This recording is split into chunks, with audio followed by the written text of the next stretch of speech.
¿Cómo están? Buenos días. Ya estamos acá ya. Muy bien. Veo que hay gente nueva por acá y eso me da gusto. Ok. Hoy día vamos a ver, muy buenos días, Estefanía. Buenos días, chicos, a cada uno. Ya. Y vamos hoy día a ver lo que es el curso de filosofía. Ok. En filosofía, mis muchachos, ya que sé que es un curso que para muchos es nuevo, ¿no? Porque no lo han llevado quizás antes en el colegio o lo han llevado, pero como decimos por acá, a medias, ¿ok? Hoy día vamos a hablar sobre lo que es la filosofía, ¿ok? Vamos a ver, ahí hay que tener cuidado porque hay chicos que me han estado diciendo en otros lugares, ¿no? Profesor, pero filosofía ya no viene historia de la filosofía. Hay que tener cuidado porque si revisamos los últimos exámenes de admisión a San Marcos, cuando digo últimos, estoy hablando del último proceso, vamos a encontrar preguntas que hacen alusión según Aristóteles, según Descartes, para Kant. Entonces, como que, ¿no? Según lo que propone Platón, si no me equivoco, una pregunta. Hay que tener mucho cuidado ahí. Claro, vamos a enfocarnos un poco más en lo que pide el prospecto, totalmente, ¿ok? De acá del grupo, pregunto, chicos, ya, antes de comenzar la clase de filosofía, ¿quiénes de acá son, levanten su mano, a ver, un momentito, a ver, ¿quiénes de acá, levanten su manito virtual, ahí está, así como yo, ¿quiénes de acá son nuevos? De acá del grupo. Belén, ya, un gusto, hija. Javier, Daira, ¿no? Joshua, ¿no? Daniela, ya veo varios. Justin, André, muy bien, excelente. Muy bien, Belén, hija, ¿puedes prender tu micro? Sí, profesor. Dime, hija, ¿tú a qué postulas, hija? ¿De carrera? Sí, claro, Sí, obvio. ¿A qué? a medicina. Medicina humana o Sí, veterinario. medicina humana. Humana, un gusto. ¿Ya te has preparado antes o es tu primera vez? Es mi primera vez. Excelente. ¿De qué colegio vienes, hija? Del colegio Rabán Gamaliel. Un colegio nacional. ¿Una particular? ¿Has llevado filosofía? No, profesor. No, Ni ya. filosofía ni psicología. Bueno, es casi como un nacional, sin Sí, ofender. profesor. No te preocupes. Baja tu manita, hija mía. Un gusto tenerte acá en Masterclass. Javier Huiza. Hola, Javier. ¿Puedes prender tu micro, hijo? Javier. Osh, ¿dónde se fue Javier? No, pero espérate. Espérame un segundito ahí, Javier. Espérate. Daira Sarmiento. Hola, Daira. Buenas tardes, buenos días. Buenas, hija. Dime, ¿a qué postulas, hijita? Medicina humana. Wow, a San Marcos. ¿Sí? Ya. ¿Ya te, Sí, ya te has preparado antes o es tu primera vez, hija? es mi primera vez. ¿En qué colegio has estado, hija? En el Colegio Adventista de Miraflores. Adventista. Sí, Miraflores. Miraflores, ya, muy bien. ¿Has llevado filosofía, psicología, estos cursos o no? Sí, sí. Ya, vamos a ver qué tal nivel. ¿Te has preparado antes? Es tu primera vez, me dices, ¿no, hija? Sí, es la primera vez. Ya, hijita, un gusto tenerte acá en Masterclass. Baja tu manita, hija, un gusto. Daniela Paz, hola Daniela. ¿Puedes ¿Qué tal, hablar, profesor? hijita? Hola, hija. ¿Tú a qué postulas, hija? A la carrera de física. Física pura, wow. ¿San Marcos o Callao? San Marcos. San Marcos, muy bien, hijita. Dime, ¿ya te has preparado antes o es tu primera vez? No, primera vez. Primera vez. ¿De qué colegio vienes, hija? Yo estudio en el colegio Daría Ross. ¿Dónde, es nacional o particular? Nacional, nacional. Ah, ya. Entonces no has llevado nada de filosofía, ni muchos No, cursos. Ya. No te preocupes, acá te vamos a ayudar, hija. ¿Sí? Un gusto. Un gusto tenerte acá en Masterclass, hija. ¿Sí? Baja tu manito. A ver, André Delgadillo. Hola, André.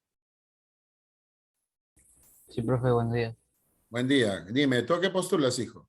Ingeniería de Sistemas, ¿Dónde? en la del Callao. La UNAC. Muy bien. ¿Ya te has preparado antes o es tu primera vez? No, es mi primera vez. ¿De qué colegio vienes, hijo? De San José Parroquial. Ya, Privado, es colegio privado. católico. Sí, sí.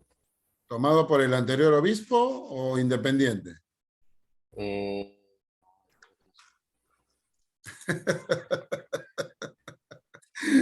El anterior obispo del Callao, pues, hijo. ¿Ah? ¿Te han hecho en filosofía, psicología? Psicología hacíamos. Ya, Eh, vale. hacíamos. Vale, vale. No hay problema, André. Un gusto tenerte por acá. ¿Ya te has preparado antes o es tu primera vez? Es mi primera vez. Un gusto, hijo. Un gusto tenerte acá. ¿Sí? Un abrazo. ¿Ya? Vale. A ver, Justin Ramírez. Buenos días, profe. Hola, hijo. ¿Qué edad tienes? 17 años. Ya, ¿qué postulas, hijo? Ingeniería eléctrica. ¿Y a dónde? En la del Callao. En la UNAC. ¿De qué colegio vienes, hijo? Bárbara de Aquiles. En Carmen del Alba. Ya, ¿es colegio nacional o particular? En particular. Particular. ¿Ahí lleva filosofía? A medias. A A medias medio. los dos. Ajá. Sí. Ya. ¿Es colegio preuniversitario o es privado Privado. común? Privado Común. común. Sí. Ya. Vale, un gusto tenerte acá, pues ya. ¿Ya te has preparado antes o es tu primera vez? La primera vez. Un gusto tenerte acá, hijo. ¿Sí? Un gusto. Muy bien. Baja tu mano, hijo. Joshua. Hola, Joshua. Rivera. Oh, está sin micro, ya. Vamos a ver, espérate. Poniéndonos en orden ahí. Vamos a ver. Javier Huiza, ¿tú a qué postulas, hijo? Puedes escribirlo. Ingeniería mecatrónica, ¿ya? ¿A qué universidad?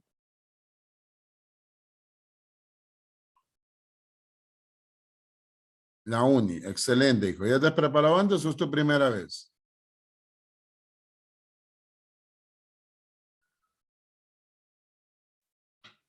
¿Ya? Un ciclo de repaso. Vale, muy bien, hijo. Muy bien, ese ciclo súper extra te va a ayudar mucho. Un gusto tenerte acá en Masterclass, Javier. A ver, Joshua, ¿tú a qué postulas, hijo?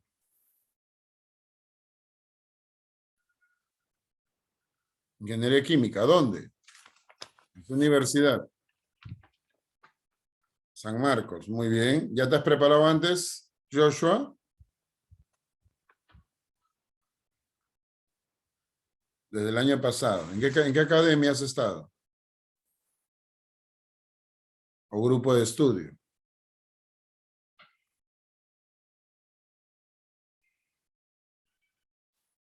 En varias. Vale, no hay problema, Joshua. ¿Ya? ¿Ya has postulado o es tu primera vez que postulas?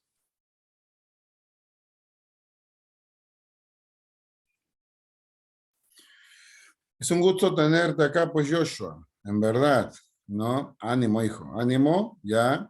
Ah, muy bien, excelente. Uy, ven, ya, excelente. Un gusto, Estefanía, te deseo lo mejor hoy día que es tu cumpleaños, ya. Un abrazo acá a la distancia, hijita, y te deseo todo lo mejor para ti y que que la pases muy bien a lo de la familia. Eso es lo más importante, ¿sí? Un abrazo, hija, un abrazo en verdad. Ya, a ver, chicos, vamos a comenzar porque si no, acá no vamos a quedar en eso nada más, si no, no, hay que hacer la clase. Vamos a ver, veamos por acá. A ver, chicos, hoy día vamos a hablar de filosofía, ¿no? Cuando se habla de filosofía, la gran pregunta es, ¿qué es la filosofía? Y cuando hablamos de filosofía, muchachos, la filosofía etimológicamente viene de dos voces griegas. Filos, que significa amor, amante, y sofía, que significa sabiduría. Por eso, etimológicamente hablando, la filosofía es el amor a la sabiduría. Por eso, justamente, este amor a la sabiduría enfatiza la necesidad de saber y conocer. ¿Querer llegar a dónde? A la verdad. Por eso cuando hablamos de verdad, ¿qué es la verdad? Claro. Entonces, obviamente, hablar de amor es ágape, fileo, storge, eros, Interesante. Pero no es el amor visto solamente desde un lado sentimental, claro, sino es ese deseo del hombre por querer llegar ¿a dónde? A la verdad. Muchas de las carreras que han mencionado sus compañeros al presentarse están abocándose justamente a eso. Claro, pues los grandes filósofos han habido a lo largo de la historia y por eso, cuando hablamos de filosofía, Aristóteles define la filosofía como ¿qué? Como la ciencia teórica de los primeros principios y de las primeras causas. O sea, para Aristóteles, y hay que ser muy claros ahí, él define la filosofía, pues no se puede hablar de una sola definición de filosofía. Cuidado, mis muchachos. Acá hay que ser muy claros. No hay una sola definición de filosofía. Hay distintas definiciones de la filosofía que tiene que ser claramente establecido.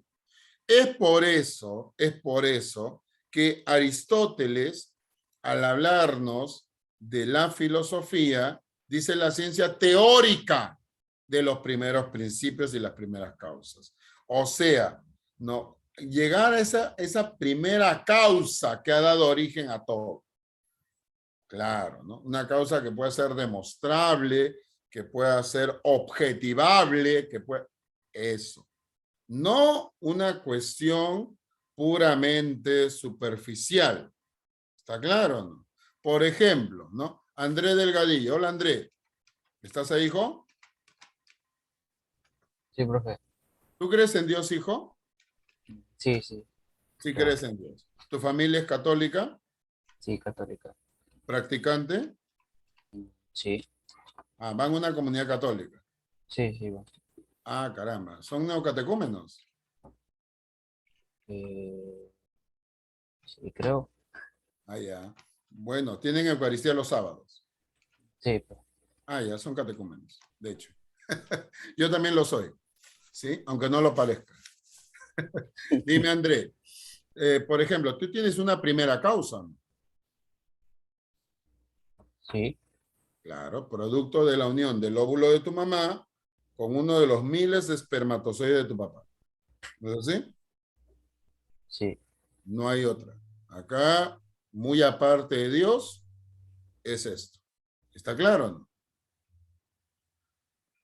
Has llevado esto de... tú no has llevado filosofía, creo, ¿no, André? No, no llevo filosofía. Bueno, ¿qué te parece la clase?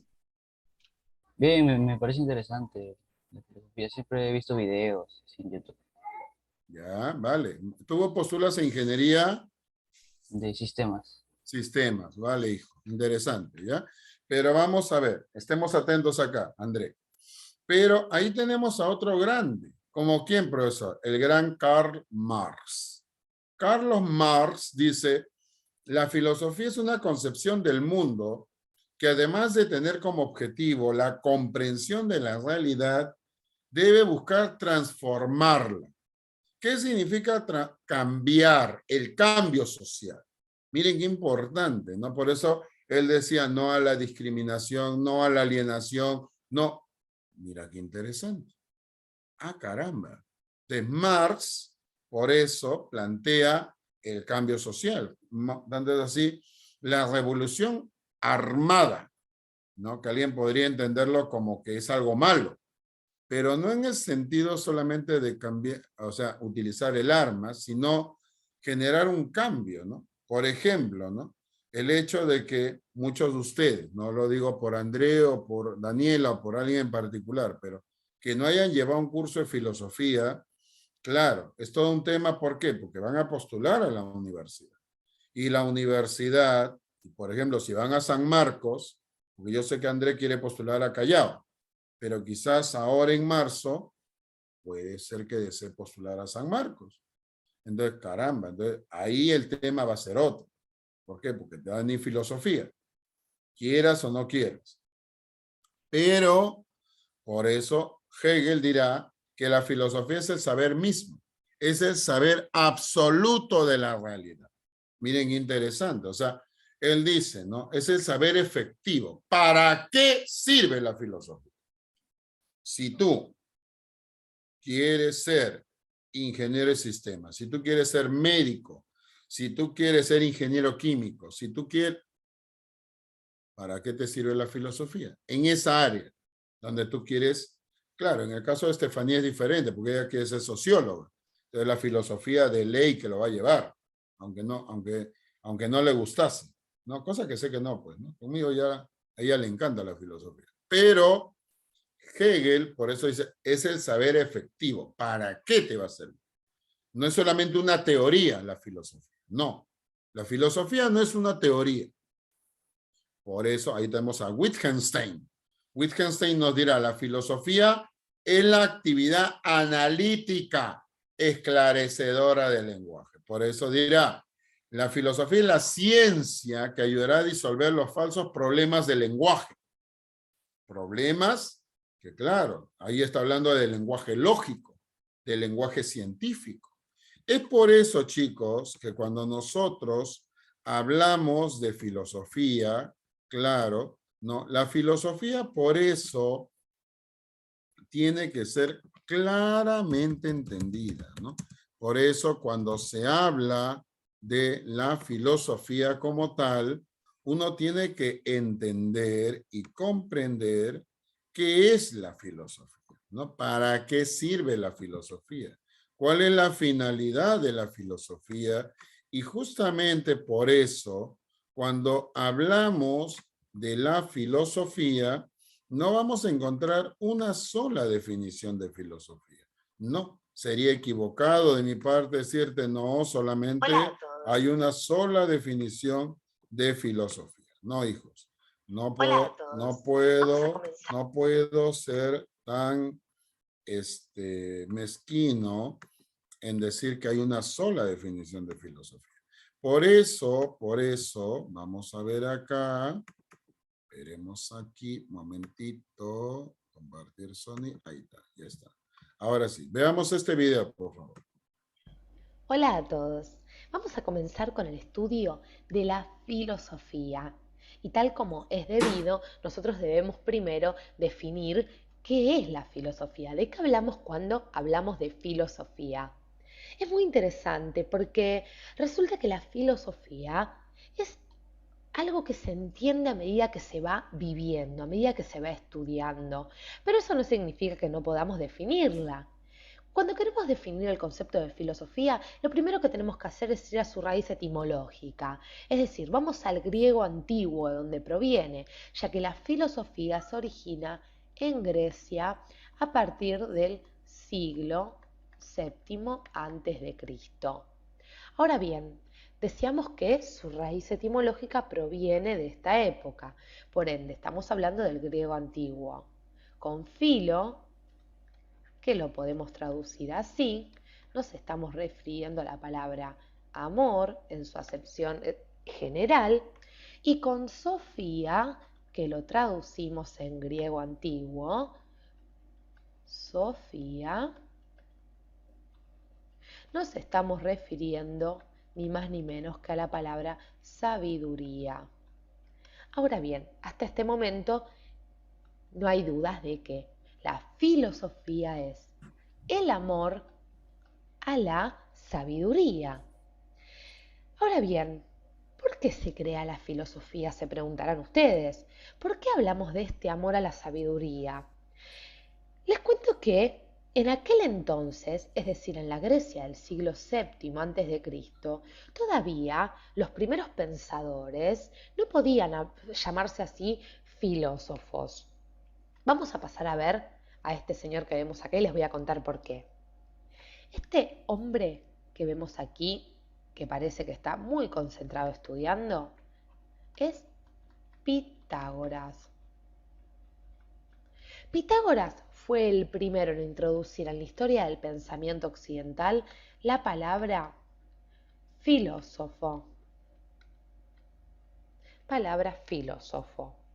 Ahora bien, ¿por qué decíamos no podemos hablar de filósofos y de sabios al mismo tiempo? Porque en un principio, cuando surge la filosofía, los filósofos se diferenciaban de los sabios, porque los sabios eran aquellos que ya poseían el conocimiento.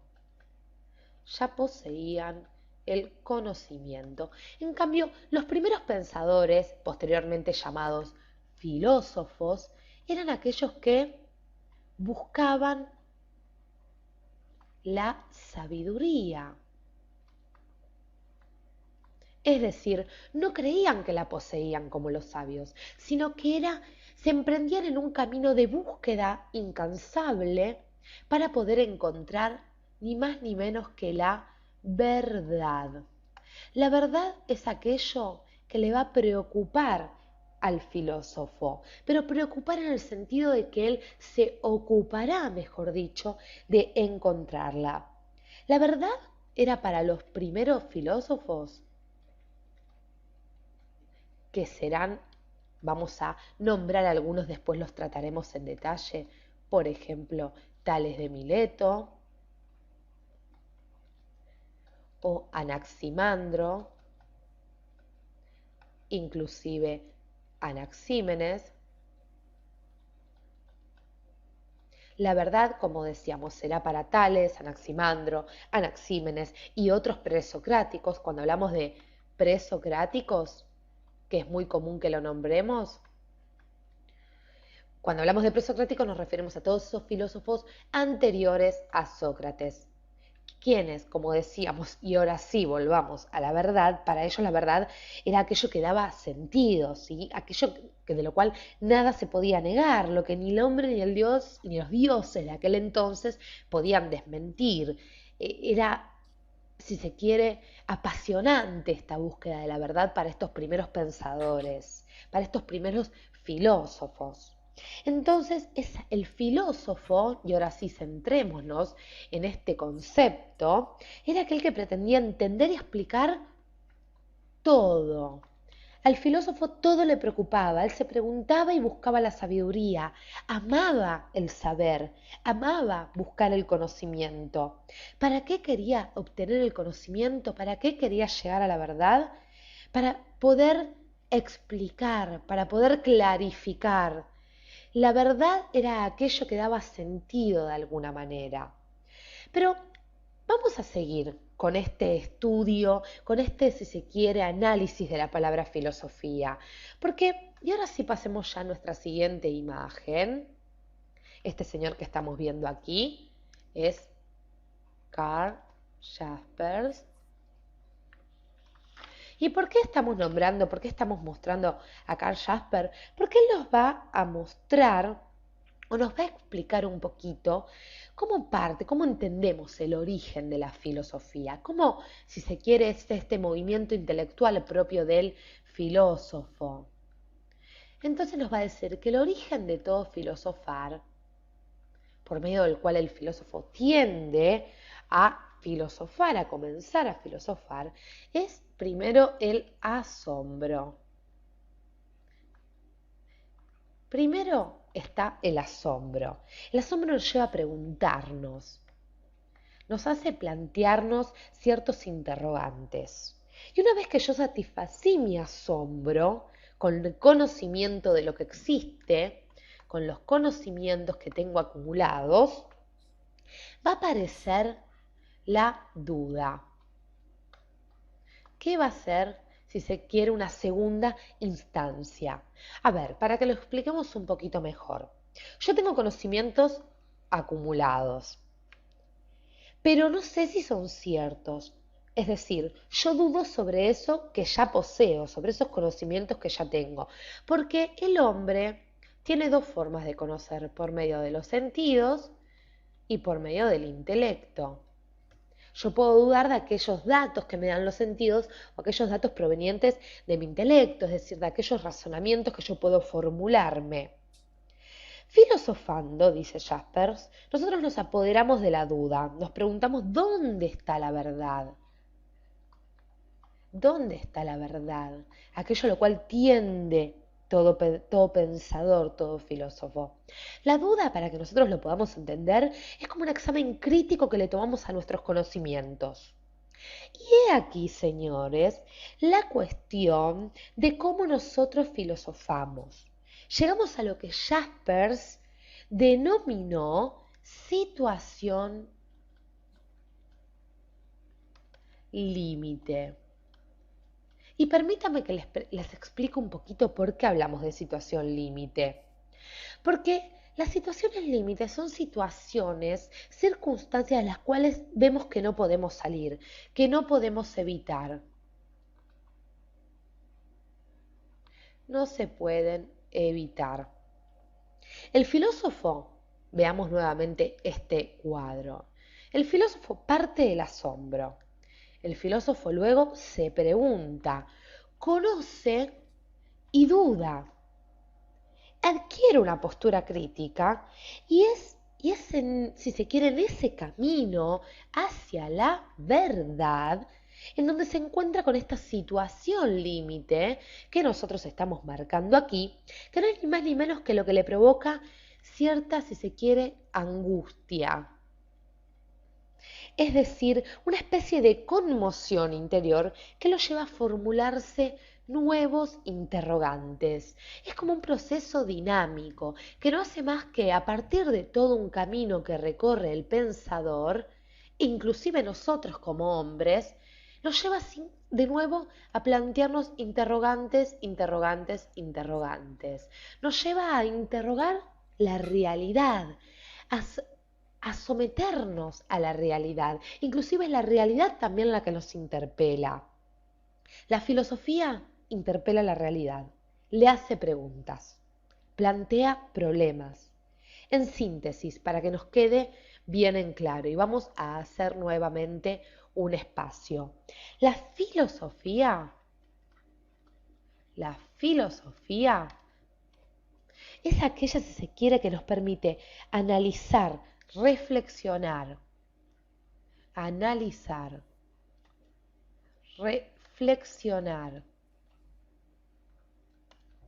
comprender, estudiar, si se quiere, la realidad que nos toca. La realidad, el mundo, pero no solo. Cuando nosotros hablamos de filosofía debemos entender que nos ocupamos de la realidad que nos rodea, si se quiere, sino que la filosofía es la ciencia de todas las cosas.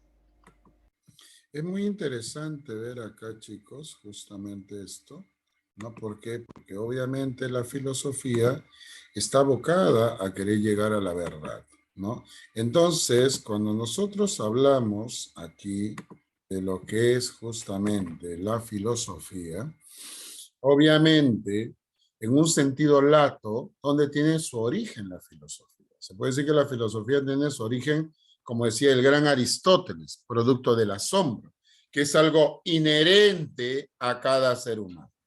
Claro. Y que se manifiesta en primera instancia respecto de las cosas que le rodean. En un sentido histórico, se puede decir que la filosofía tiene su origen en la Grecia del siglo VI a.C. y que se considera a Tales de Mileto como el primer filósofo. Sin embargo, es importante recordar que según Diógenes de Laercio, el primero en llamarse a sí mismo filósofo fue Pitágoras. Claro, Pitágoras es el primero que se hace llamar filósofo. Por eso, Tales es el primer filósofo, sí, pero el primero que se hace llamar filósofo, ¿quién es? Pitágoras. Pitágoras dice, el filósofo es el que está en la búsqueda del conocimiento, mas no es sabio, porque el único sabio, ¿quién es? Es Dios. Ahora, depende de lo que tú digas que es Dios. Claro. ¿Por qué? Porque si yo digo Dios, entonces caramba. Entonces ya los griegos creían, claro, pero no en Yahvé, no en Jehová, no en Alá o algo, una denominación así. Sino, obviamente, por eso ellos quieren llegar, es el paso del mito al logos. Ese paso del mito al logos es muy interesante, mis muchachos. ¿Por qué? Porque ciertamente, ¿qué son los mitos? El mito es un relato que se transmite de generación en generación y que goza de credibilidad social. y que narra ciertos sucesos fantásticos, ciertamente. Por eso, decía Aristóteles, también el que ama los mitos es en cierto modo filósofo, decía. Pues el mito se compone de elementos maravillosos, pero que no están desligados totalmente de la realidad. Y por eso permite a un grupo humano forjar su identidad, su sentido de pertenencia a una comunidad y dotar de sentido a la historia, a la existencia. Miren qué interesante. Es por eso, mis muchachos, es por eso que cuando nosotros hablamos de filosofía, ¿cuáles fueron las condiciones objetivas para el surgimiento del mito? Claro, condiciones económicas, condiciones ideológicas, pero el paso del mito al logos, el logos es la elaboración de un nuevo tipo de discurso explicativo basado en la razón, que nos permita comprender los diversos fenómenos de la realidad. Ahí tenemos a Tales, a Pitágoras. El mito es una narración ficticia que brinda una explicación falsa o hasta cierto punto irreal de la realidad, ¿no? Entonces, por ese lado, es muy importante justamente entender acá, ¿no?, que cuando se habla de lo que es, ¿no?, la filosofía, claro, ¿no?, el hablar justamente de este paso del mito al logos, ojo, es muy importante por eso ver justamente, ¿no?, qué era este Precursor. paso, en qué consistía este paso o de qué provendría. Claro, entonces por eso es importante, mis muchachos, ir comprendiendo un poco más sobre esto. ¿Cómo así? Vamos a ver acá, estemos atentos para poder entender. Veamos aquí, por favor. Aquí, hace 25 siglos, en la isla de Samos y en otras colonias griegas que habían crecido en el activo mar Egeo, hubo un glorioso despertar. De pronto hubo personas que creían que todo se componía de átomos y que los seres humanos, así como los animales, habían evolucionado de formas más elementales. Que las enfermedades no eran causadas por demonios o dioses, que la Tierra era un planeta que giraba alrededor de un sol que estaba muy lejano. Esta revolución convirtió el caos en cosmos. Aquí, en el siglo VI a.C., surgió una idea nueva, una de las grandes ideas de la especie humana. Se alegaba que el universo era conocible. ¿Por qué? Porque existe cierto orden, ciertas regularidades en la naturaleza que permiten descubrir sus secretos. La naturaleza no es indescifrable. Hay reglas y normas que hasta la naturaleza misma debe obedecer. A este ordenado y admirable rasgo del universo se le llamó cosmos y se le colocó en completa contradicción con la idea de caos. Este fue el primer conflicto que conocemos entre ciencia y misticismo, entre la naturaleza y los dioses.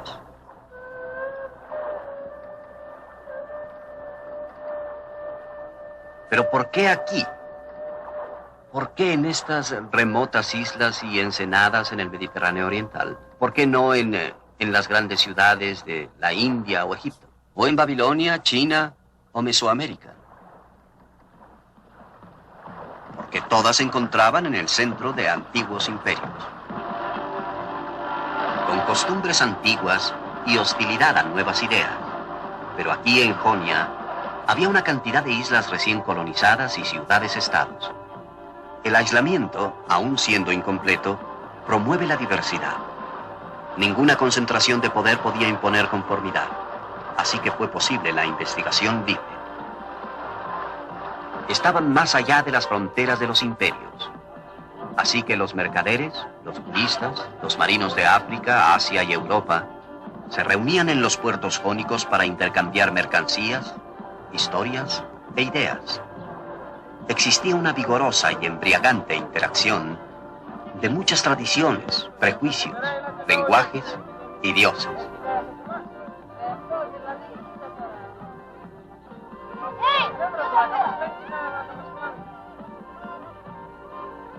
estos pueblos estaban dispuestos a experimentar. Una vez que se empiezan a cuestionar rituales y prácticas largamente establecidos, encontramos que una pregunta conlleva a otra.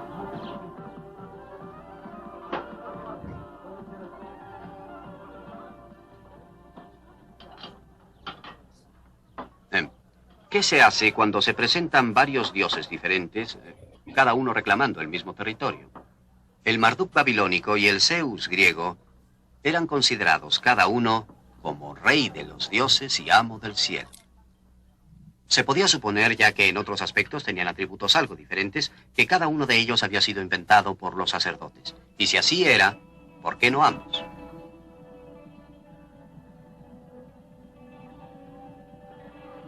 Y así fue como surgió la gran idea. Comprender que podía haber formas de conocer el mundo sin recurrir a los dioses. Que podían existir ciertos principios, fuerzas, leyes de la naturaleza a través de las cuales el mundo podía entenderse sin atribuir la caída de cada gorrión a la intervención directa de Zeus. Este es el lugar preciso donde nació la ciencia. Y por eso estamos aquí. Esta gran revolución ocurrió entre los años 600 y 400 a.C. Fue llevada a cabo por la misma gente práctica y productiva que hacía funcionar la sociedad. El poder político estaba en manos de los mercaderes que promovían la tecnología de la cual dependía su prosperidad. Los precursores de la ciencia fueron mercaderes y artesanos, así como sus hijos.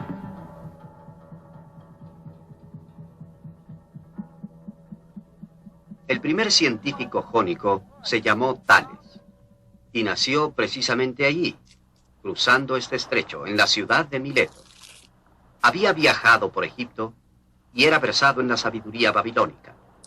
Al igual que los babilonios, él creía que el mundo alguna vez había sido todo agua. Para explicar la existencia de la tierra firme, los babilonios agregaban que su dios Marduk había colocado un tapete en la superficie de las aguas y había apilado tierra sobre él. Tales tenía una opinión parecida, pero prescindió del dios Marduk. En efecto, el mundo había sido casi todo de agua, pero era un proceso natural el que explicaba la existencia de tierra firme. Tales pensaba que era similar al encenegamiento que había observado en el delta del río Nilo. El que sus conclusiones fueran correctas o equivocadas no es lo importante, sino su enfoque. El mundo no fue hecho por dioses, sino como resultado de fuerzas materiales interactuando en la naturaleza. Tales regresó de Babilonia y Egipto trayendo semillas de ciencias nuevas, astronomía y geometría. Ciencias que brotarían y crecerían en el fértil suelo de Jonia. Anaximandro de Mileto, en aquella isla, era amigo y colega de Tales, y una de las primeras personas que sabemos que haya hecho un experimento. Observando el movimiento de la sombra proyectada por una vara vertical, pudo determinar la duración del año y de las estaciones. Durante siglos, los hombres habían usado varas para herirse y golpearse mutuamente. Anaximandro usó la vara para medir el tiempo. Muy interesante, ciertamente, ¿no? Por eso cuando se habla de filosofía, chicos, es muy importante poder entender acá que la filosofía, por eso se produce en la sociedad y a través de la historia. De ahí que viene su carácter histórico-cultural. Por eso, cuando nosotros hablamos de filosofía, la actitud filosófica consiste en un constante inconformismo que nos lleva a plantear preguntas tales como quiénes somos, de dónde venimos, hacia dónde vamos.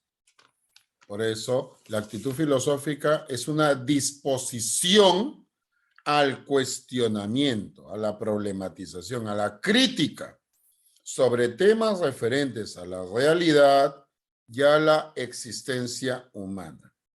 Por eso, quien tiene actitud filosófica no se habitúa al mundo, porque este ámbito le produce extrañeza, La actitud filosófica plantea interrogantes radicales y busca el sentido de la existencia. Claro, pero esto es propio del ser humano. ¿Ok? La actitud filosófica, el hombre que adopta una actitud filosófica pone en tela de juicio, decía Salazar Bondi, todas las certidumbres, problematiza todos los conocimientos adquiridos, aspirando a poseer un saber definitivo y fundamental. No da nada por supuesto, no admite ningún método y ninguna opinión sin someterlos a una crítica rigurosa. De allí que no se conforme con los resultados del saber científico, pues la ciencia no somete a crítica sus propios fundamentos. Es el filósofo el encargado de analizar y probar estos fundamentos.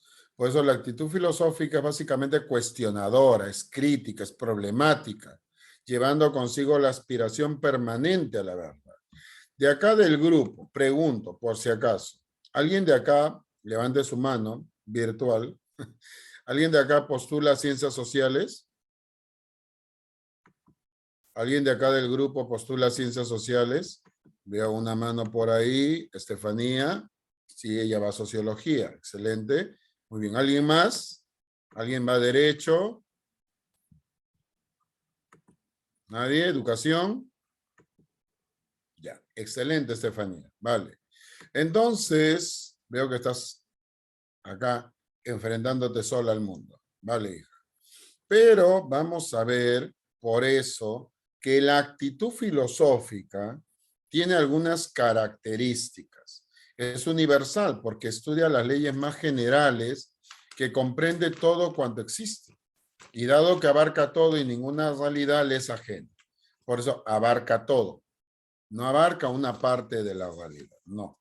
Es racional porque la filosofía no solo concuerda con la razón, sino que este es su principal instrumento de análisis y prueba de argumentos.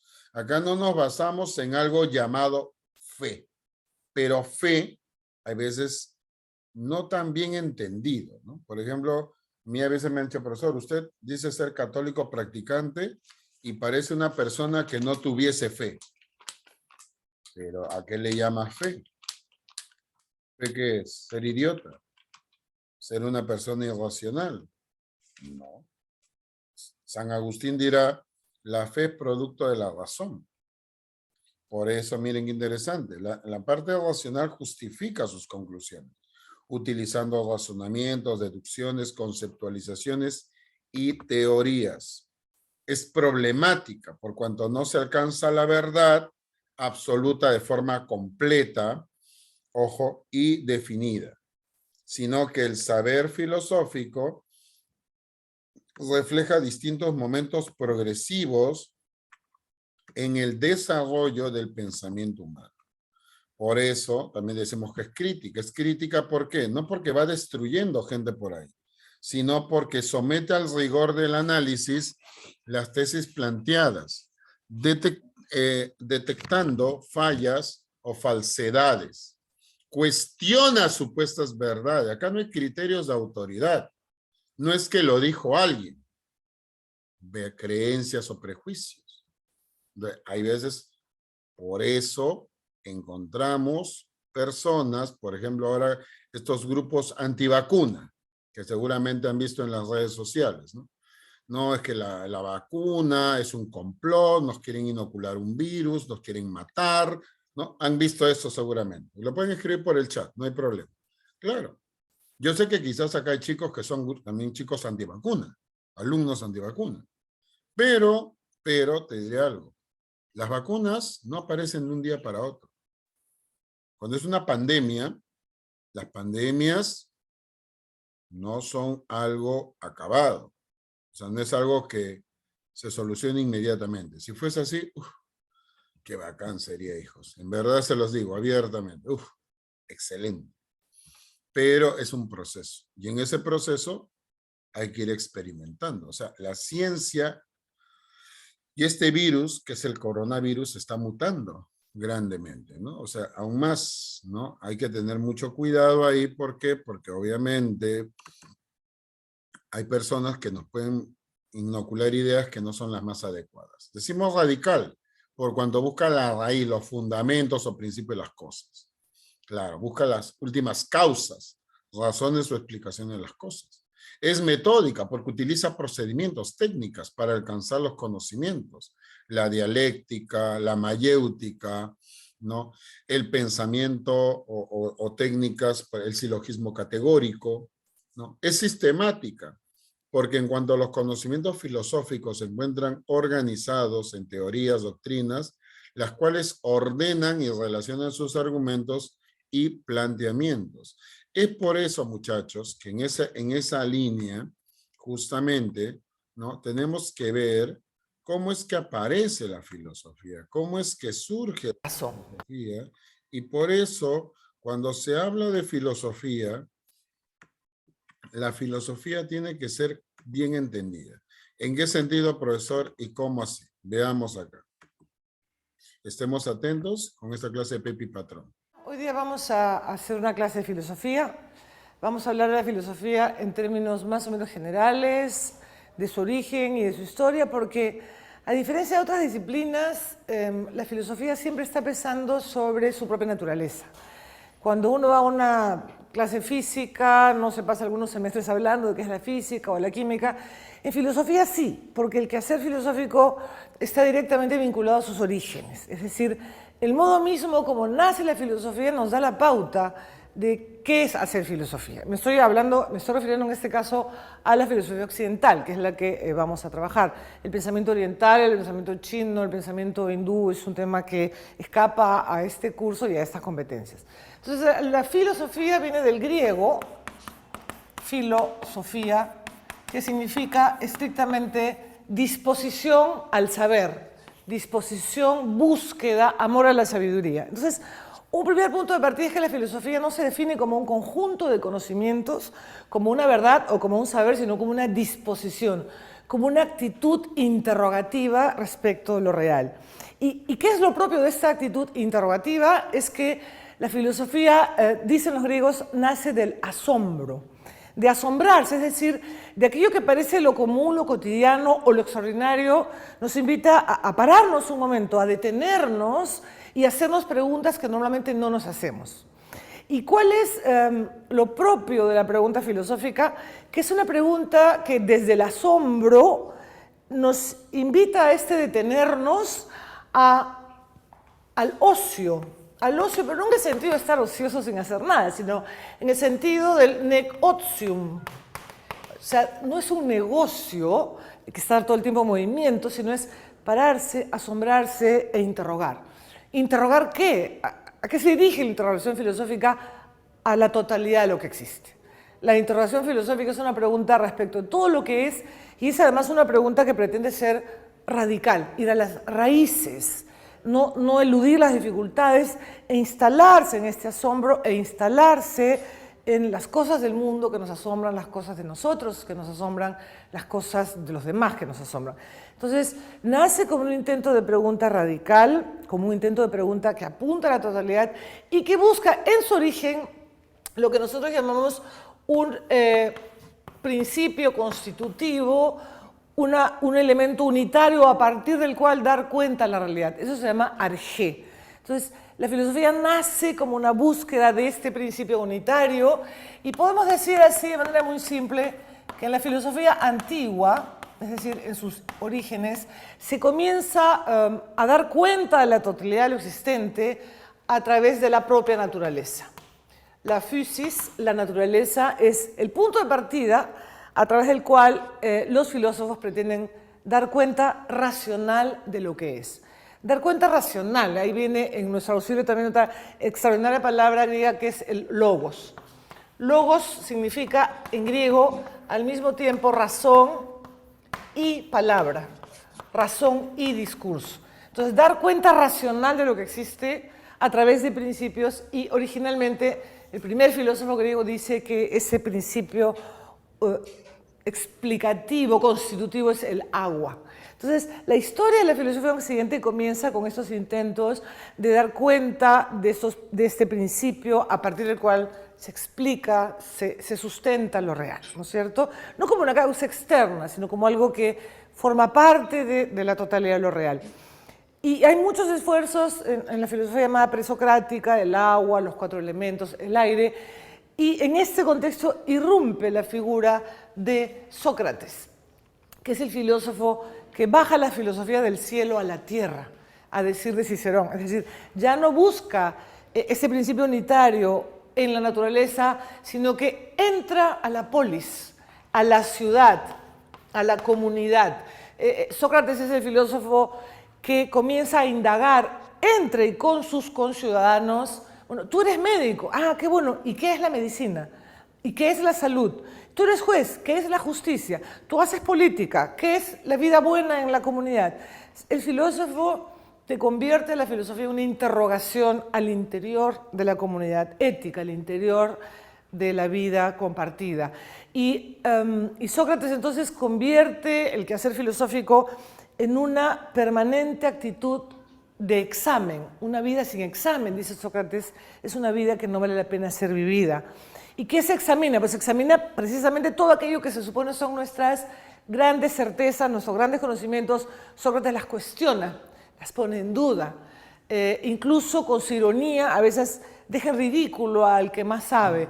Entonces, este aterrizaje de la filosofía en la polis hace del filosofar un quehacer crítico, compartido en la plaza pública, digamos, ¿no? No es solamente un intento exterior. ¿Y saben ustedes lo que pasa entre el filósofo y la polis? Entre Atenas y Sócrates. Atenas mata a Sócrates. La polis mata al filósofo. Entonces, esto significa que la filosofía política, y es el terreno en el que me quiero mover hoy día brevemente, la filosofía política nace de la tensión entre la polis que mata al filósofo.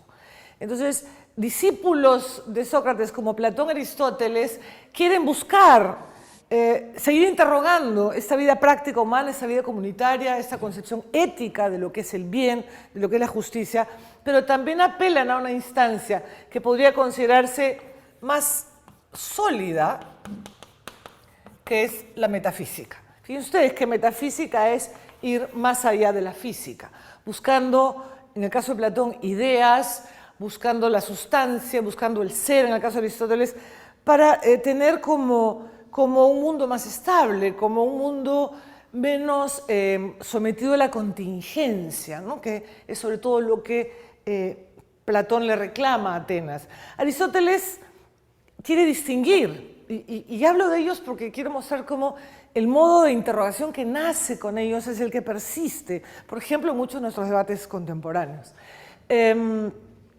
Aristóteles quiere rescatar una distinción, y eso es parte importantísimo del trabajo de la filosofía entendido como crítica, que es distinguir. Otra palabra en nuestro auxilio, la palabra chrinein, de donde viene crítica, pero crítica no significa ahí andar destruyendo adversarios. Crítica significa discernir, separar, poner las cosas en su lugar, poner cada cosa en su sitio y luego juzgar. Aristóteles, frente al intento platónico, quiere distinguir modos de ser distintos, de ser racionales. Somos racionales haciendo metafísica y haciendo un teorema matemático, por supuesto. Somos racionales cuando decidimos con qué material hacer esta pizarra o esta tiza, racionalidad de medios afines. Pero también somos racionales cuando tomamos decisiones éticas o políticas. Es la deliberación, es decir, sopesar, discutir, argumentar y luego poder juzgar o tomar decisiones. Este es el terreno en el que nace la filosofía, terreno complicado, como verán, para la filosofía política, y terreno en el cual, habiendo una clara intención metafísica, hay también, o por ello mismo, dirían algunos, un interés en pensar la vida práctica humana, pensar la ética, pensar la política, pensar la justicia, pensar la vida de los conciudadanos. Cierto es que aquí no estamos hablando de ciudadanos y ciudadanas, estamos hablando del varón adulto griego nacido en Atenas. Ojo, por eso, ¿no? Acá no estamos hablando de ciudadanos y ciudadanas, sino estamos hablando de ciudadanos, ¿no? No ciudadanes, por si acaso, ¿no? Por si acaso, no vaya a ser que por ahí, ¿no? Aparezcan, ¿no? Ciertos personajes, pero hay las disciplinas filosóficas, que son las distintas ramas de la filosofía. En filosofía no podemos hablar de una sola rama que explique todo, porque la filosofía es la madre de todas las ciencias. Si nosotros hablamos de filosofía, chicos, ahí hay que ser muy claros, ¿no? En cuanto a qué o sobre qué, profesor. La filosofía, dentro de está la lógica. La lógica estudia los principios y reglas que rigen el razonamiento válido. Padre de la lógica, el gran Aristóteles y su teoría del silogismo. La antropología filosófica que estudia al hombre. La naturaleza, sentido y meta del hombre. ¿Cuál es el sentido de la vida del hombre? Ahí está. La metafísica es la filosofía primera, de los primeros principios, ¿no? Claro, que es una disciplina que intenta ir más allá de lo físico y captar lo esencial, lo inmutable. Miren qué interesante, claro. Por eso la metafísica, ¿no? Está dentro de cuando hablamos de Dios o del alma, ¿no? La ontología estudia el ser, va de la mano con la metafísica, ¿no? Pero no el ser en cuanto a que si eres o no eres, no, sino el ser como sustancia, claro, la materia o el espíritu. Padre de la ontología, Parménides. Pues él decía, antes que las cosas sean blandas, antes que las cosas sean duras, antes que las cosas sean frías o calientes, blancas o negras o coloreadas, todas las cosas tienen una propiedad esencial, todas las cosas son. La teología, que es el estudio del ser por excelencia de Dios, pero demostrar racionalmente la existencia de Dios. Es eso. Por ejemplo, acá hay chicos que quizás vienen de colegios católicos, ¿no? Y posiblemente van de la mano con esto, o tienen la idea de que solamente es, ¿no? Creer en Dios porque hay que creer en Dios y nada más. Ahí está, la teología. La teología no va hacia eso. La teodicea, fundada por Aristóteles. La nociología, la teoría del conocimiento, ¿no? Porque estudia el modo de conocer las cosas, ¿no? La posibilidad del origen, la esencia. La axiología, el estudio del valor, el juicio valorativo. Cuando tú dices, ¿esto vale o no vale? ¿Esto sirve o no sirve? Ahí está.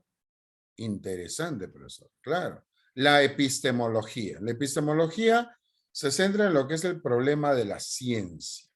Claro, esta disciplina intenta dirimir por qué consideramos unas cosas verdad, otras opinión, y de otras podemos tener certeza. Miren, ¿no? Por eso la epistemología va muy de la mano con la nociología. Claro. La estética es la teoría sobre la belleza, es decir, estudia la sensibilidad o de cómo sentimos las cosas bellas, del gusto, de lo placentero en sí, porque sí. La ética busca el sentido objetivo de lo que es bueno o es malo, el problema moral. Claro, cuando decimos, ¿no? Que la persona actúa bien o actúa mal. Ahí, por ejemplo, va de la mano con la axiología. Entonces, cuando nosotros hablamos de las disciplinas filosóficas, hay una gama de disciplinas que justamente abarcan esto que estoy diciendo acá, ¿no? Por eso, cuando hablamos de la ontología es en materialismo el idealismo, la materia o la idea, ¿no? Entonces, la antropología filosófica, que acabamos de decir, ¿no? El origen, el sentido, la vida del hombre. Es por eso, chicos, es por eso que cuando vemos por ahí, ¿no? Por ejemplo, ciertos eventos o episodios, ¿no? Que podrían ciertamente, ¿no? Conllevarnos a que, ¿no?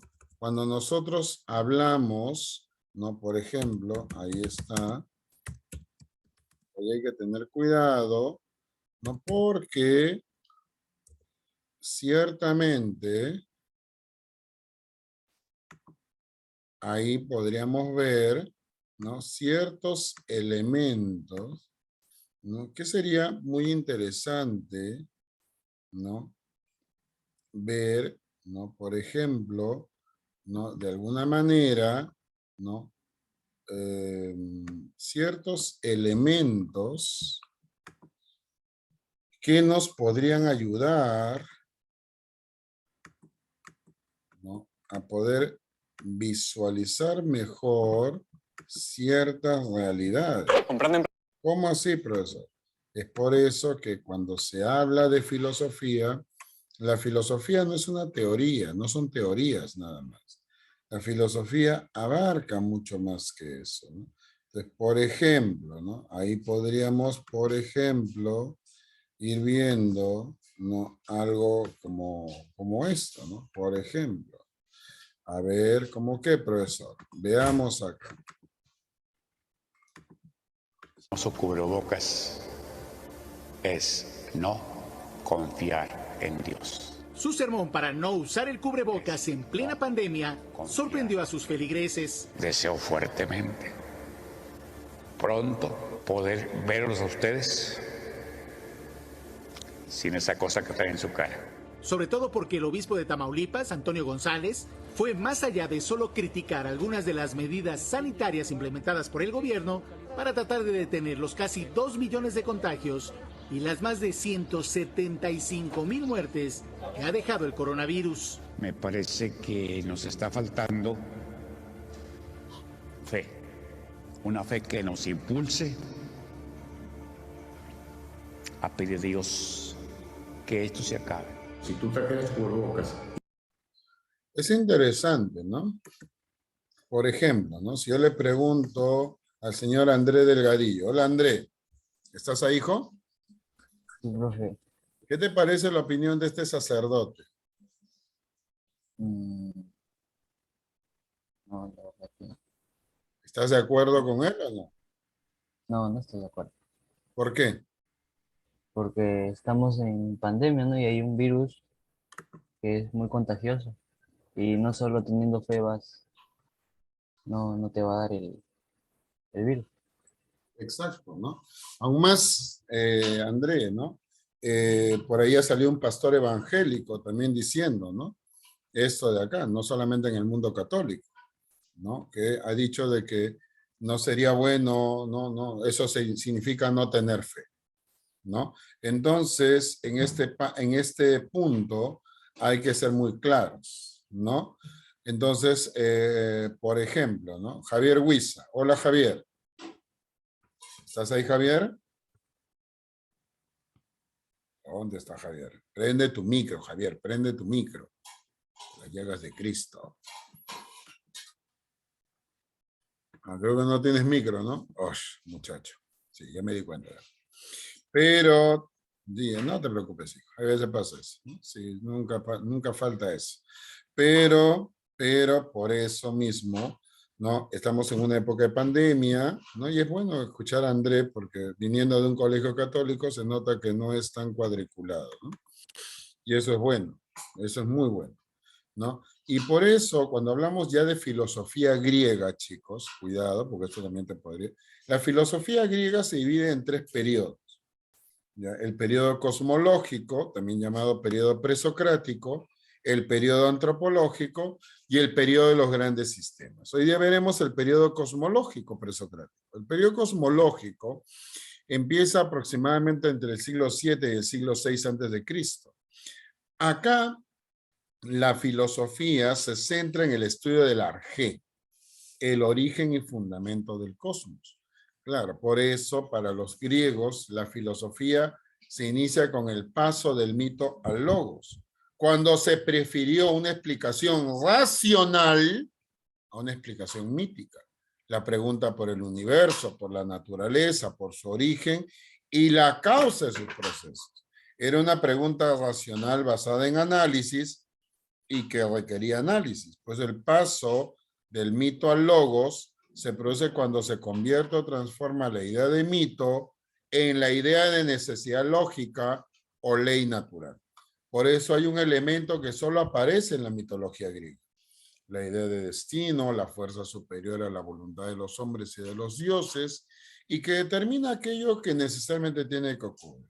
Pues el pensamiento mítico está basado en lo aparente, en lo cambiante y múltiple, mientras que el pensamiento racional está basado en lo que realmente son las cosas, ¿no? La permanencia y la unidad. Por eso, cuando se habla sobre el arjé viene a ser el conjunto de todas las cosas, la esencia de las cosas, ¿no? Por eso, cuando nosotros hablamos ¿no?, de la relación estrecha que hay entre la naturaleza y la necesidad. El universo es un todo ordenado, es un cosmos regido por leyes, un orden en oposición al caos. Esto supone que cada uno de sus objetos, hombres, minerales, plantas, esté en el lugar que le corresponde. Por eso la naturaleza es dinámica. Por eso cuando se habla de Argés, se intenta definir la naturaleza como algo permanente y único. Por eso este será el gran problema al que se enfrentarán los filósofos griegos, ¿no? Pero, por eso, cuando se habla de Argé, hablamos de origen, hablamos de término, hablamos de sustrato, hablamos de causa. Por eso, los griegos hacían una distinción entre ciencia y física. La ciencia estaba relacionada más a las matemáticas y que describían objetos inmutables, no tales como números, figuras geométricas, y a verdades que se pueden demostrar y que proporcionan conocimiento racional en su acepción más compleja. A la física, en tanto, se le conocía como investigación de la naturaleza de las cosas, la filosofía natural.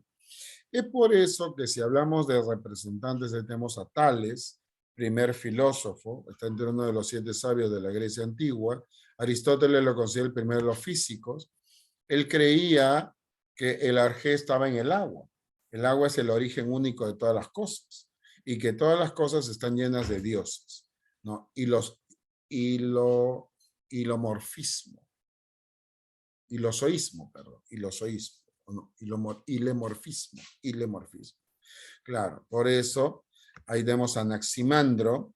Anaximandro considera que el Argé está en el apeirón, lo indeterminado, claro, la cual ha dado origen a los mundos finitos, ¿no? Consideraba que el apeirón era inmortal e indestructible, ¿no? Por eso el apeirón era lo que permitía el amor y el equilibrio. Anaxímenes, el tercer filósofo de Mileto, tiene una vida poco conocida, ¿no? Pero acá vamos a ver que él sostenía que el principio de todo estaba en el aire. Claro, ¿no? Por eso el aire del que todos los seres derivan por rarefacción o condensación, ¿no? Pitágoras de Samos, que es el primero que se hace llamar filósofo, el pitagorismo sostenía, ¿no?, la transmigración del alma, porque con Pitágoras aparece el concepto de alma, y el parentesco entre todos los seres vivos. La base de su filosofía fue la ciencia de los números, el Argé está en los números, lo par y lo impar. Los pitagóricos concebían al número como la estructura esencial de las cosas y como el principio de las cosas. Sostenían que los seres del universo se acomodan a las previsiones y explicaciones matemáticas, porque los principios de las matemáticas son también los principios de los seres reales, y por eso, y dado que la esencia de las matemáticas son números, afirmaron que los números constituyen la naturaleza del universo.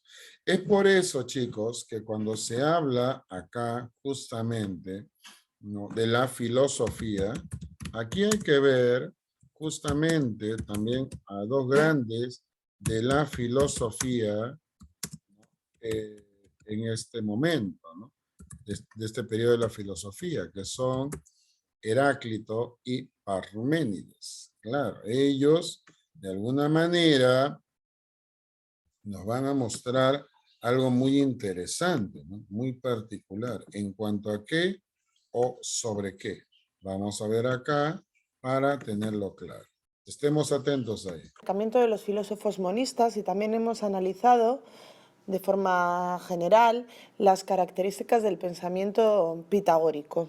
Pero vamos a ver cómo la filosofía da un salto cualitativo en cuanto a profundidad de análisis con la aparición de dos filósofos que ponen en el centro de su reflexión ya no tanto la pregunta por el Argé de la realidad, por el principio o fundamento de la naturaleza, cuanto la cuestión y el problema del movimiento y del cambio que se observa en la naturaleza. Estos autores no van a dejar de plantearse cuál es el origen material del cosmos, sino que van a plantearse sobre todo e intentar comprender por qué se produce el cambio en la naturaleza, qué sentido tiene el cambio y cuáles son las leyes que gobiernan la realidad. Sus respuestas, como veremos, no pueden estar más enfrentadas. Primero de ellos es Heráclito, conocido como Heráclito el Oscuro por su tendencia a escribir en forma de aforismos, uno de los cuales es el conocido "nadie puede bañarse 2 veces en el mismo río", afirmación que condensa toda su interpretación de la fisis, de la naturaleza. Para este pensador, el cambio en realidad no supone ningún problema, puesto que es algo intrínseco a la naturaleza, es decir, es algo propio de la naturaleza. En realidad va a llegar a decir que es la propia esencia de la naturaleza el cambio. En la fisis, en la naturaleza, dirá Heráclito, no hay nada que permanezca estable, no hay nada constante. Todo está en constante, en continuo cambio, en continuo movimiento y devenir. Es decir, todo es un proceso de constante fluir.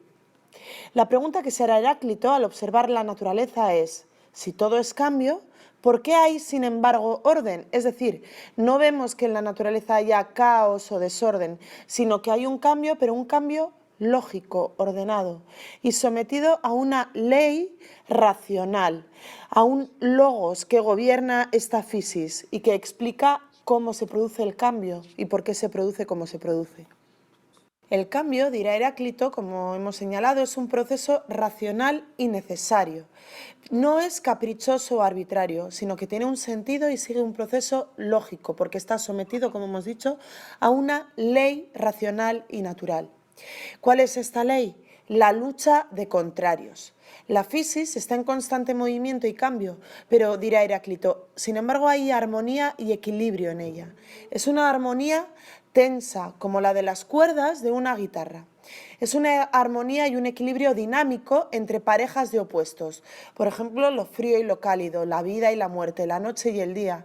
La naturaleza está en constante fluir, en constante devenir, y esto significa que fluctúa de un contrario a otro, de un opuesto al otro. Las cosas frías se calientan, las cosas húmedas se secan, lo que estaba vivo muere, pero a partir de la muerte también hay un proceso de creación, de nueva vida. Esta tensión hemos dicho que genera equilibrio, del mismo modo que la correcta tensión, por ejemplo, de las cuerdas de la guitarra genera armonía. En esta lucha de contrarios no puede haber ni demasiada tensión, lo que rompería el equilibrio, ni poca tensión, porque en cuyo caso, pues como las cuerdas de una guitarra, no habría armonía, no habría nada, no habría música ni sonido. Bien, solo hay armonía en la tensión correcta. ¿Y qué pasa con el arjé? Nos podemos preguntar. Heráclito llegará a plantear, o se puede extraer un poquito de sus ideas, que no hay un arjé porque en el fondo no hay nada estable en la naturaleza, por lo tanto no podemos decir que haya un único compuesto que sea constante en toda la naturaleza. Aunque sí que va a hablar del fuego, pero no como arjé, sino como metáfora del devenir constante de la naturaleza, del fluir constante de la naturaleza. Frente a Heráclito encontramos a Parménides de Elea, filósofo que representa una nueva manera de explicar la realidad y cuyas ideas marcarán un antes y un después en la interpretación de la misma. Sus ideas pueden condensarse en la afirmación de que lo que es y lo que no es, no es. Veamos qué significa. Esto significa, en primer lugar, que lo que es, evidentemente, existe, porque es. Y lo que no es, como su nombre indica, no existe, porque no es. Parménides se refiere al no ser con no ser a la nada. La nada no existe, porque si existiera dejaría de ser nada, sería algo. La nada no solo no existe, sino que además es impensable e inexpresable. Si pensamos en el no ser, estamos pensando en algo, por lo tanto ya es algo y deja de ser nada. Sé que es un poquito enrevesado, pero vamos a intentar ir aclarándolo. Bien, Parménides va a extraer de esta idea de que lo que es, el ser es lo único que existe y el no ser no existe, una serie de consecuencias. ¿Cuáles son las consecuencias de que lo único que existe es ser y que la nada, el no ser, no puede ni existir ni ser pensado? La primera de ellas es que el ser es eterno. Esto significa que el ser, lo que es, siempre ha existido y siempre existirá. Nunca ha sido generado. Si hubiera surgido en un momento dado o llegara a dejar de existir en otro momento, nos encontraríamos con una paradoja que negaría la primera afirmación. Negaría que el no ser no existe. Estaríamos diciendo que algo podría surgir de la nada, de la nada absoluta, del vacío absoluto. Esto como si fuera magia, que del vacío absoluto puede aparecer, como por arte de magia, algo. Y estaríamos diciendo además que donde hay algo, pasaría a haber nada absoluta. Esto es imposible, lógicamente imposible. Como eso es lógicamente imposible, Parménides va a decir que el ser es ingenerado, es eterno, siempre ha existido y no ha habido un momento de origen o de principio. Siguiendo este mismo proceso lógico, Parménides también dirá que el ser es inmutable e inmóvil. Es inmutable porque si cambiara estaríamos afirmando que algo deja de ser lo que era para pasar a ser otra cosa. Si el cambio fuera posible, significaría que el no ser existe. Algo deja de ser, pasa de no ser a ser otra cosa. Por ejemplo, el cambio de un gusano a una mariposa. Dejaría de ser un gusano para convertirse en una larva y dejaría de ser una larva para convertirse en una mariposa. Esto implicaría aceptar que hay pasos de no ser a ser y es lógicamente imposible.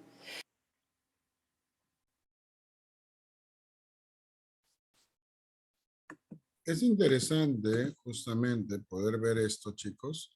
¿Por qué? Porque ciertamente cuando nosotros hablamos, ¿no?, de lo que es, en este caso, ¿no?, la filosofía, ¿no?, de Heráclito, por eso Heráclito se le llama el oscuro, ¿no? Heráclito, pues, nos propone ciertamente, él indicaba que el universo, el arjé, es el fuego. Este mundo que no ha sido creado ni por los hombres ni por los dioses. Es un fuego eterno que se apaga y se enciende con medida. Él afirmó radicalmente que todo cambia y nada permanece. Nadie puede bañarse 2 veces en las mismas aguas de un río, porque todo está sujeto al cambio. Claro, ¿no? Entonces, miren qué interesante, ¿no? Por eso él hablaba de la lucha de los contrarios, ciertamente. Pero acá tenemos a Parménides, ¿no? Para Parménides, él nos habla de la teoría del ser. Parménides influirá mucho en Platón, así como Heráclito influirá en Aristóteles. Él inicia la teoría del ser y él sostenía que el ser es y el no ser no es. El ser y el pensar son uno y lo mismo. Pues hay una oposición ahí, ¿no? Porque uno es idealista y el otro es materialista, por decirlo de alguna manera. Ya entrando a los filósofos, ¿no?, como Anaxágoras, Anaxágoras propone las homeomerias, claro, la panspermia, ¿no? Ellos por eso son pluralistas, ¿no? ¿Por qué? Porque ellos toman varios elementos, las semillas que han dado origen al cosmos, ¿no? Empédocles nos propone, sostenía que el fundamento está dado en los 4 elementos, aire, agua, fuego y tierra, claro, ¿no? Entonces todo está compuesto de estos 4 elementos. Demócrito de Abdera, que pertenece a la escuela atomista, él considera que los átomos eran el principio del cosmos, indicando que el mundo consta de infinitas partículas indivisibles. Pero ahí está el periodo antropológico, el periodo de la crisis, donde la temática se centra más en el hombre, ¿no? El problema del hombre, tenemos a los sofistas y a Sócrates. Los sofistas eran grandes oradores y retóricos que enseñaban, claro, ¿no? Pero su reflexión se enfocó en temas humanos, básicamente en lo que se refiere a la vida de la polis y los problemas del poder, ¿no? Ellos por eso se centraron en temas como la gramática, la retórica, las matemáticas. Ahí tenemos a Protágoras de Abdera, y sus problemas se centraron en la política, la moral, la religión, la educación, una actitud relativista, incluso escéptica frente a la verdad. Protágoras, él es la teoría de la homo mensura, el hombre es la medida de todas las cosas. Respecto a los dioses afirmaba que no es posible saber si existen, ni cuál es su forma ni su naturaleza. Y pensaba que la vida era muy breve para afrontar con éxito un problema tan oscuro. Él decía, no, la verdad no es singular, no es universal, perdón, es singular. Por eso el relativismo cultural, ¿no? Ahí tenemos a Gorgias. Gorgias dirá, la verdad no existe, porque lo que hoy día es, mañana deja de ser. Lo que hoy día tú defiendes como una verdad irrefutable, mañana ya fue. Tanto es así que él decía que justamente, ¿no? Nada existe, nilo, el nihilismo, nada, ¿no? Por eso, justamente, si existiera algo no podría ser conocido, si pudiera ser conocido no podría ser comunicado ni explicado a los demás. Sócrates se opone a ellos y Sócrates justamente él es el iniciador de la filosofía moral. Sócrates no escribe ninguna obra, se le conoce gracias a Aristófanes y a Genofonte, quienes lo ridiculizan. Platón y Aristóteles, en cambio, lo ensalzan y reconocen su valía, especialmente Platón, en su obra Apología de Sócrates, ¿no? Entonces, propone él justamente esta frase, solo sé que nada sé y conócete a ti mismo. Él entendía la filosofía como un diálogo que hace posible la búsqueda colectiva de la verdad, ¿no? Y estaba convencido de que cada hombre posee dentro de sí una parte de la verdad, pero a menudo solo puede descubrirla con ayuda de los otros. Rechazaba, por tanto, que alguien posea ya la verdad. Por eso reflexiona sobre el problema moral. El método que utiliza es el diálogo, muy interesante, y utiliza la ironía y la mayéutica. La ironía, que consiste en llevar a los personajes por medio de preguntas a reconocer su propia ignorancia como condición básica para la investigación, y la mayéutica, que consiste en estimular, ojo, el interés de sus oyentes para que ellos descubran la verdad. Claro, ¿no? Por eso el método de la partera, alumbrar ideas dentro de ti, ¿no? Entonces, chicos, hasta acá. ¿Alguna pregunta? ¿Ha quedado claro? ¿Estamos de acuerdo, mis muchachos? Sí. Excelente, gracias. Muchas gracias, Estefanía. Entonces, chicos, ahí nos vamos a quedar el día de hoy. Profesor Rafael, ahí nos quedamos. Ya, chicos, un abrazo, cuídense bastante y nos vemos ya el día de mañana, que tenemos el curso de psicología. ¿Sí? Un abrazo, chicos, nos vemos. Hasta luego. Permiso. Hasta luego. Chao, chicos.